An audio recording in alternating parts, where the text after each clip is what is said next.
ಸ್ನೇಹಿತರೆ, ಮೀಡಿಯಾ ಮಾಸ್ಟರ್ಸ್ಗೆ ಸ್ವಾಗತ ಸುಸ್ವಾಗತ. ಗೆಳೆಯರೆ, ದೇಶದಾದ್ಯಂತ ನವರಾತ್ರಿಯ ಸಂಭ್ರಮ ಆರಂಭಗೊಳ್ತಾ ಇದೆ. ನಮ್ಮ ಮೈಸೂರಿನ ದಸರಾ ಉತ್ಸವಕ್ಕೆ ನಾನಾ ದೇಶಗಳಿಂದ ಜನ ಪ್ರವಾಸಿಗರು ಬರೋದಕ್ಕೆ ಶುರು ಮಾಡಿದ್ದಾರೆ. ಕಾಳಿ ಮಾತೆಯ ಆರಾಧಕರೇ ಹೆಚ್ಚಾಗಿರುವ ಕೋಲ್ಕತಾ ಹಾಗೂ ಈಶಾನ್ಯ ದೇಶಗಳಲ್ಲಿ ಕೂಡ ದುರ್ಗಾ ಪೂಜೆಯ ಸಂಭ್ರಮಕ್ಕೆ ತಯಾರಿಗಳು ನಡೀತಾ ಇವೆ. ಇನ್ನು 9 ದಿನ ಭಾರತದಲ್ಲಿ ನವರಾತ್ರಿಯ ಉತ್ಸವಗಳು ನಡೆಯುತ್ತವೆ. ಹಾಗೆ ಜಗತ್ತಿನ ನಾನಾ ದೇಶಗಳಲ್ಲಿನ ಸನಾತನ ಹಿಂದೂಗಳು ನವರಾತ್ರಿಯ ಸಂಭ್ರಮವನ್ನು ಆಚರಿಸ್ಕೊಳ್ತಾರೆ. ಆದರೆ ಈ ಬಾರಿ ನಮ್ಮ ಪಕ್ಕದ ಬಾಂಗ್ಲಾದೇಶದ ಹಿಂದೂಗಳಿಗೆ ಆ ಸೌಭಾಗ್ಯ ಸಿಗ್ತಾ ಇಲ್ಲ. ಬಾಂಗ್ಲಾದೇಶದಲ್ಲಿ ಅಮೆರಿಕ ತಂದು ಕೂಡಿಸಿರುವ ನೋಬೆಲ್ಲು ವಿಪರೀತ ಪ್ರಮಾಣದ ಮತೀಯವಾದಿಯಾಗಿ ಬದಲಾಗಿದೆ.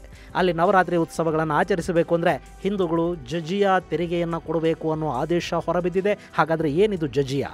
ಬಾಂಗ್ಲಾದೇಶದಲ್ಲಿ ಈ ಬಾರಿಯ ನವರಾತ್ರಿ ಉತ್ಸವಗಳಿಗೆ ಮುಸುಕಿದ ಕಾರ್ಮೋಡ ಎಂಥದ್ದು, ಅಲ್ಲಿ ಏನಾಗ್ತಾ ಇದೆ ಬನ್ನಿ ನೋಡೋಣ.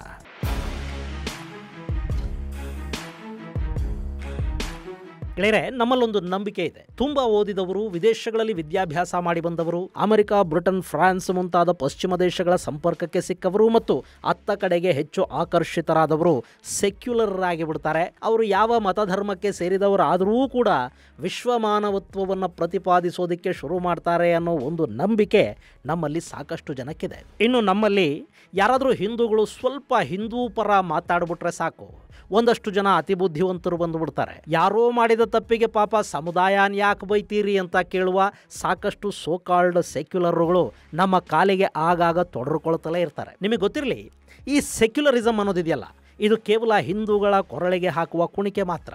ಈಗ ವಿದೇಶಗಳಲ್ಲಿನ ಸೆಕ್ಯುಲರಿಸಮ್ಗೂ ನಮ್ಮ ದೇಶದಲ್ಲಿನ ಸೆಕ್ಯುಲರಿಸಮ್ಗೂ ಇರುವ ವ್ಯತ್ಯಾಸವನ್ನು ಕೂಡ ನಾವು ಗಮನಿಸಬೇಕು. ಫ್ರಾನ್ಸ್ ಇದೆಯಲ್ಲ, ಅದನ್ನು ನಾವು ಸೆಕ್ಯುಲರ್ ದೇಶ ಅಂತ ಕರಿತೀವಿ. ಅವರು ಕೂಡ ಹಾಗೆ ಕರ್ಕೋತಾರೆ. ಅಲ್ಲಿ ಬುರ್ಖಾ ಹಾಕ್ಕೊಳ್ಳೋದು, ಹಿಜಾಬ್ ಹಾಕ್ಕೊಳ್ಳೋದು, ಸಿಖ್ಖರ ಪಗಡಿ ಇವೆಲ್ಲವನ್ನು ಕೂಡ ಮತಗಳನ್ನು ಪ್ರತಿಬಿಂಬಿಸುವ, ನಾವು ಪ್ರತ್ಯೇಕ ಅಂತ ತೋರಿಸಿಕೊಳ್ಳುವ ಪ್ರಯತ್ನಗಳು ಅಂತ ಅಲ್ಲಿನ ಸರ್ಕಾರ ಭಾವಿಸುತ್ತೆ. ಹೀಗಾಗಿ ಹಿಜಾಬ್, ಬುರ್ಖಾ ಮುಂತಾದವುಗಳನ್ನು ಸರ್ಕಾರ ಬ್ಯಾನ್ ಮಾಡಿದೆ. ಆದರೆ ಕೊರಳಿಗೆ ಶಿಲುಬೆ ಹಾಕ್ಕೊಳ್ಳೋದಕ್ಕಲ್ಲಿ ಯಾವ ಅಡ್ಡಿನೂ ಇಲ್ಲ. ಯಾಕೆಂದ್ರೆ ಅದು ಕ್ರೈಸ್ತ ದೇಶ.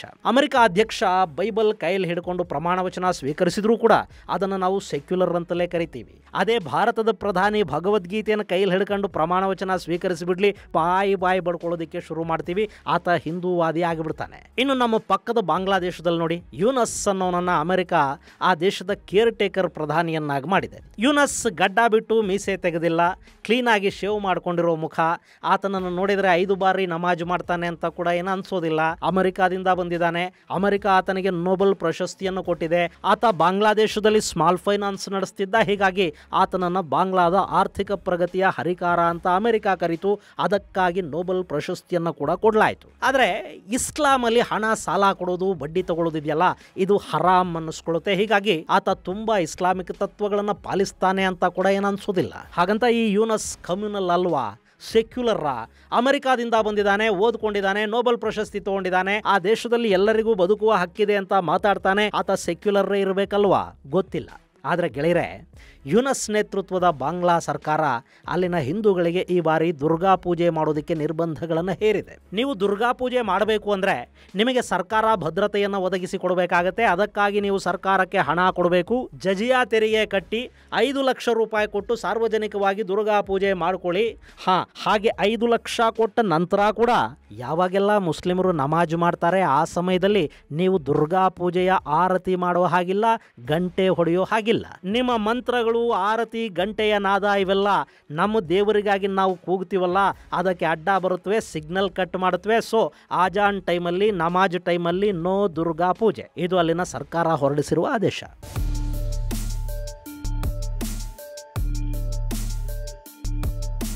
ಗೆಳೆಯರೆ, ನಿಮಗೆ ಈ ಅಖಂಡ ಭಾರತ ಸುಲ್ತಾನರು ಹಾಗೂ ಮೊಘಲರ ಆಳ್ವಿಕೆಯಲ್ಲಿದ್ದ ಕಾಲದ ಬಗ್ಗೆ ಗೊತ್ತಿದೆಯಾ? ನಿಮ್ಮ ಸೋಕಾಲ್ಡ್ ಸೆಕ್ಯುಲರ್ ಪಠ್ಯಪುಸ್ತಕಗಳು ಅದರ ಬಗ್ಗೆ ನಿಮಗೆ ಹೇಳಿರುವುದು ತುಂಬಾ ಕಡಿಮೆ. ಮೊಘಲ್ ಅರಸರು ಸೆಕ್ಯುಲರ್ ಆಗಿದ್ರು, ಅವರು ಜನಾನುರಾಗಿಗಳಾಗಿದ್ರು, ಸೌಹಾರ್ದತೆ ಮತ್ತು ಮೊಘಲ್ ಎರಡು ಒಟ್ಟೊಟ್ಟಿಗೆ ಹುಟ್ಟಿದ್ದು ಅಂತ ಸಾಕಷ್ಟು ಜನ ಹೇಳುವುದನ್ನು ನೀವು ಕೇಳಿರಬೇಕು. ಅದೇ ಮೊಘಲರ ಕಾಲದಲ್ಲಿ, ಅದಕ್ಕೂ ಮೊದಲಿದ್ದ ಸುಲ್ತಾನರ ಕಾಲದಲ್ಲಿ ಭಾರತದಲ್ಲಿ ಜಜಿಯಾ ಅನ್ನೋ ಒಂದು ತೆರಿಗೆ ಜಾರಿಯಲ್ಲಿತ್ತು ಅನ್ನೋದು ಕೂಡ ನಮ್ಮಲ್ಲಿ ಸಾಕಷ್ಟು ಜನಕ್ಕೆ ಗೊತ್ತಿರಲಿಕ್ಕಿಲ್ಲ. ಜಜಿಯಾ ಅಂದ್ರೆ ಮುಸ್ಲಿಂ ಆಡಳಿತದ ದೇಶದಲ್ಲಿ ಮುಸ್ಲಿಮನಲ್ಲದವನು ಬದುಕಬೇಕು ಅಂದರೆ ಅವನು ಬದುಕೋದಿಕ್ಕೆ ಅವನ ಮತೀಯ ಆಚರಣೆಗಳನ್ನು ಉಳಿಸಿಕೊಳ್ಳೋದಿಕ್ಕೆ ಅವನ ಮೇಲೆ ಇನ್ನಿತರ ಇಸ್ಲಾಮಿಗಳು ಅಥವಾ ಬೇರೆಯವರು ದಾಳಿ ಮಾಡದಂತೆ ಅವನ ಪ್ರಾಣ ತೆಗೆಯದ ಹಾಗೆ ರಕ್ಷಣೆಯನ್ನ ಪಡೆಯೋದಿಕ್ಕೆ ಮುಸ್ಲಿಂ ಆಡಳಿತಗಾರರಿಗೆ ಅವನು ತೆರಿಗೆಯನ್ನ ಕಟ್ಟಬೇಕು. ಅದರ ಹೆಸರು ಜಜಿಯಾ. ನೀವು ಜುಟ್ಟು ಬಿಡೋದಿಕ್ಕೆ ತೆರಿಗೆ ಕಟ್ಟಬೇಕು, ಮೀಸೆ ತೆಗೆದು ಗಡ್ಡ ಬಿಡದೇ ಇದ್ರೆ ತೆರಿಗೆ ಕಟ್ಟಬೇಕು, ನಿಮ್ಮ ಮನೆಗಳಲ್ಲಿ ನಿಮ್ಮದೇ ದೇವಾಲಯಗಳಲ್ಲಿ ಪೂಜೆ ಮಾಡ್ಕೊಳ್ಳೋದಿಕ್ಕೆ, ನೀವು ನಿಮ್ಮ ಧಾರ್ಮಿಕ ಸ್ಥಳಗಳಿಗೆ ಪ್ರವಾಸ ಹೋಗೋದಿಕ್ಕೆ, ನಿಮ್ಮ ಮಕ್ಕಳ ಮದುವೆಗೆ ನಾಮಕರಣಕ್ಕೆ, ನಿಮ್ಮ ಸಂಪ್ರದಾಯದ ಪ್ರಕಾರ ಶವ ಸಂಸ್ಕಾರ ಮಾಡೋದಿಕ್ಕೆ, ಹೀಗೆ ಪ್ರತಿಯೊಂದಕ್ಕೂ ಅಂದರೆ ನೀವು ಇಸ್ಲಾಮೇತರರಾದರೆ ನೀವು ಬದುಕೋದಿಕ್ಕೆ ಆ ದೇಶದಲ್ಲಿ ತೆರಿಗೆಯನ್ನು ಕಟ್ಟಬೇಕು. ಅದು ಜಜಿಯಾ. ಒಂದಷ್ಟು ಸೆಕ್ಯುಲರ್ಗಳು ಆಗಾಗ ಕೇಳ್ತಾ ಇರ್ತಾರೆ, ಈ ದೇಶದಲ್ಲಿನ ಮುಸ್ಲಿಂ ಆಡಳಿತಗಾರರು ಮತಾಂತರ ಮಾಡಿದ್ರು ಅನ್ನೋದೇ ನಿಜ ಆಗಿದ್ರೆ, ಅವರು ಧರ್ಮಸಹಿಷ್ಣುಗಳಾಗಿದ್ರು ಅನ್ನೋದು ಸುಳ್ಳಾದ್ರೆ, ಈ ದೇಶದಲ್ಲಿ ಹಿಂದೂಗಳು ಇರೋದಕ್ಕೆ ಸಾಧ್ಯವಾದರೂ ಆಗ್ತಾ ಇತ್ತಾ? ಎಲ್ಲರನ್ನೂ ಅವರು ಮತಾಂತರ ಮಾಡಬೇಕಿತ್ತಲ್ವಾ ಅಂತ ಕೇಳ್ತಾ ಇರ್ತಾರೆ. ಅವತ್ತು ಹಿಂದೂಗಳು ಈ ದೇಶದಲ್ಲಿ ಸುಮ್ಮನೆ ಏನು ಬದುಕಲಿಲ್ಲ ಕಣ್ರಿ. ಅವರು ಬದುಕೋದಿಕ್ಕೆ ಅಂತಲೇ ತಮ್ಮ ದುಡಿಮೆಯ ಅರ್ಧಕ್ಕಿಂತ ಹೆಚ್ಚು ಭಾಗವನ್ನ ತೆರಿಗೆ ಕಟ್ತಾ ಇದ್ರು. ಅವರನ್ನೂ ಕೊಂದು ಬಿಟ್ರೆ ಅಥವಾ ಮತಾಂತರಿಸಿದ್ರೆ ಆ ಬಡ್ಡಿ ಮಕ್ಕಳಿಗೆ ತೆರಿಗೆ ಹಣ ಎಲ್ಲಿ ಬರ್ತಾ ಇತ್ತು ಹೇಳಿ? ಹೀಗಾಗಿನೇ ನಮ್ಮ ಪೂರ್ವಿಕರು ಹಿಂದೂಗಳಾಗಿ ಉಳ್ಕೊಳ್ಳೋದಿಕ್ಕೆ ಈ ದೇಶದಲ್ಲಿ ಸಾಧ್ಯ ಆಗಿದ್ದು. ಈಗ ಅದೇ ಥರದ ಜಜಿಯಾ ತೆರಿಗೆ ಬಾಂಗ್ಲಾದೇಶದಲ್ಲಿ ಶುರುವಾಗ್ತಾ ಇದೆ. 5 ಲಕ್ಷ ತೆರಿಗೆ ಕೊಟ್ಟು ದುರ್ಗಾ ಪೂಜೆ ಮಾಡಿ ಅಂತ ಅಲ್ಲಿನ ಹಿಂದೂಗಳಿಗೆ ಹೇಳಲಾಗಿದೆ. ಇನ್ನು ಅಲ್ಲಿನ ಮತಾಂಧ ಶಕ್ತಿಗಳ ಆರ್ಭಟ ಕೂಡ ಏನು ಕಡಿಮೆ ಆಗ್ತಾ ಇಲ್ಲ. ಕಿಶೋರ್ಗಂಜ್ನ ಬದ್ರೀಶ್ ಗೋಪಿನಾಥ್ ಅಖಾಡದಲ್ಲಿನ ದುರ್ಗಾದೇವಿಯ ಪ್ರತಿಮೆಯನ್ನ ಮತಾಂಧರು ನಾಶ ಮಾಡಿದ್ದಾರೆ. ಕೋಮಿಲ್ಲಾ ಜಿಲ್ಲೆಯ ಮಂದಿರದಲ್ಲಿ ದುರ್ಗಾ ಪ್ರತಿಮೆಯನ್ನು ನಾಶ ಮಾಡಲಾಗಿದೆ. ಅಲ್ಲಿನ ಹುಂಡಿಯನ್ನು ದೋಚಲಾಗಿದೆ.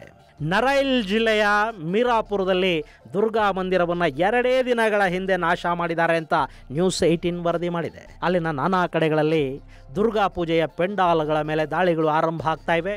ವಿಗ್ರಹ ಪೂಜೆ ಇಸ್ಲಾಮಲ್ಲಿ ನಿಷಿದ್ಧ. ಹೀಗಾಗಿ ನೀವು ವಿಗ್ರಹಗಳನ್ನಿಟ್ಟರೆ ಆ ನೆಲ ಅಪವಿತ್ರವಾಗುತ್ತೆ. ಸೊ ದುರ್ಗಾ ಪೂಜೆ ಮಾಡಬಾರದು ಅಂತ ಅಲ್ಲಿನ ಕಟ್ಟರ್ ಇಸ್ಲಾಮಿಗಳು ಆದೇಶ ಹೊರಡಿಸ್ತಾ ಇದ್ದಾರೆ. ಅದಕ್ಕೆ ತಕ್ಕ ಹಾಗೆ ಅಲ್ಲಿನ ಸರ್ಕಾರ ಕುಣಿತಾ ಇದೆ.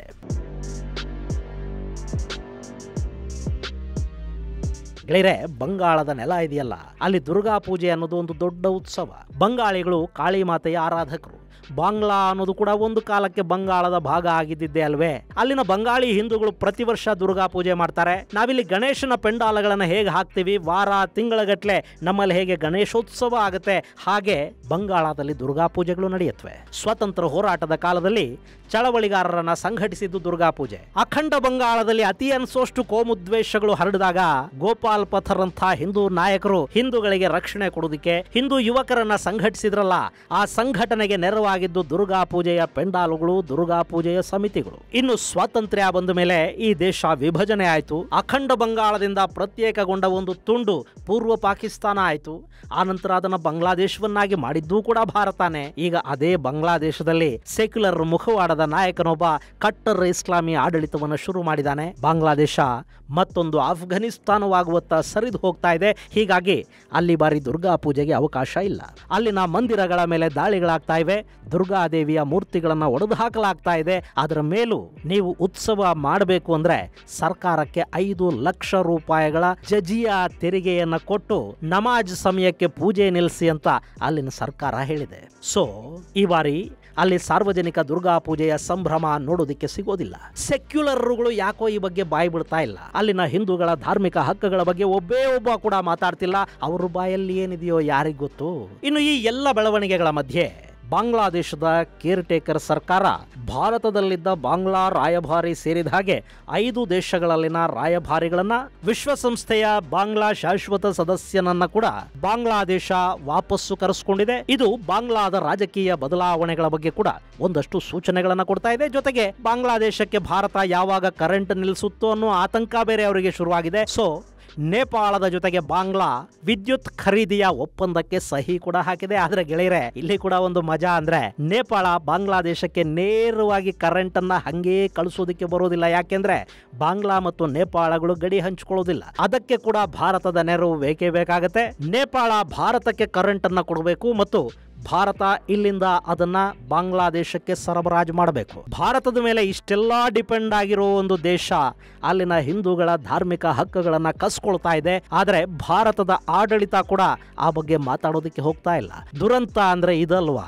ಮುಂದಿನ ಸಂಚಿಕೆಯಲ್ಲಿ ಮತ್ತಷ್ಟು ವಿಶೇಷಗಳ ಜೊತೆ ಮತ್ತೆ ಭೇಟಿಯಾಗೋಣ. ಅಲ್ಲಿವರೆಗೆ ಜೈ ಹಿಂದ್, ಜೈ ಕರ್ನಾಟಕ.